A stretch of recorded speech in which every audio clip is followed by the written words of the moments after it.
Monsieur Riné, bonjour. Appelez-moi maître, s'il vous plaît. Bien sûr, maître. Excusez-moi, maître. Faites attention. Attendez, je le ferai, maître. Donc, maître, bonjour. Bonjour. Vous êtes critique d'art pour le journal de Mickey. Et vous êtes considéré comme le plus éminent spécialiste de la peinture contemporaine.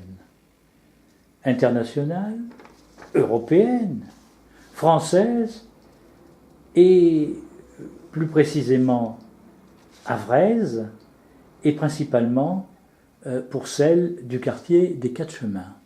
Tout à fait. Merci, cher maître, de nous faire l'honneur de nous accorder ces quelques minutes pour répondre à nos questions. Et j'en viens tout de suite à la plus importante. Quand avez-vous découvert la peinture des Gorgos et quelle place occupe-t-elle dans la production picturale contemporaine?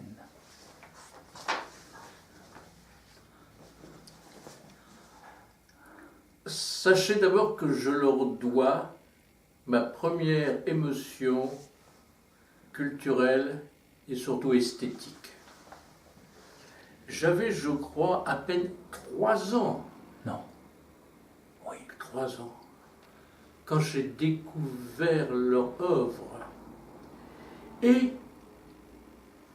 mes parents aimaient raconter que j'ai été médusé, subjugué par ce que je voyais, et je leur dois aussi mes premiers mots d'enfant. Mes premiers mots d'enfant, quand j'ai vu ça, j'ai dit « Ah, c'est rien beau ».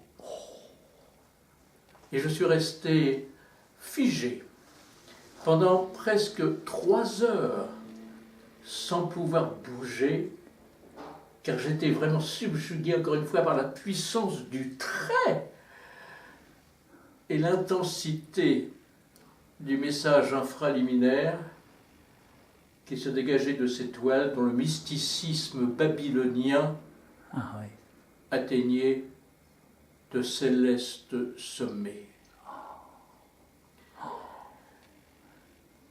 Cette première impression, d'ailleurs, ne s'est jamais démentie. Leur maturité, au contraire, a fortifié, a affermi leur disposition juvénile, mais déjà porteuse de grandes promesses. Ainsi, au fil des ans, l'érotisme onirique, déjà latent dès leur début, a atteint un niveau inégalable. La puissance, pour ne pas dire la véhémence, de leur pictural symbolisme les ont menés à des sommets où s'affrontent finalement amphigorisme et phosphorescence divine. Voilà pourquoi j'aime les Gorgos. Je comprends.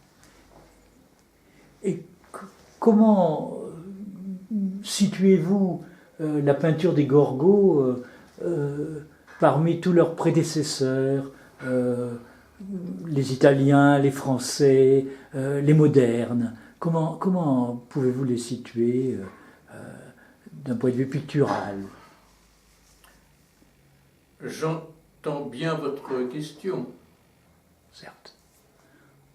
Évidemment, avant eux, il y a eu Michel-Ange, Rembrandt, Picasso. Mais,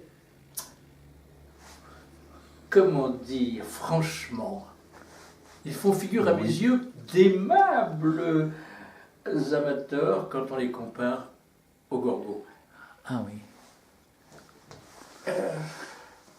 Au mièvre tableautin de leurs prédécesseurs, les Gorgos, justement, ont su imposer une parasthésie tellurique qui ne peut laisser personne indifférent.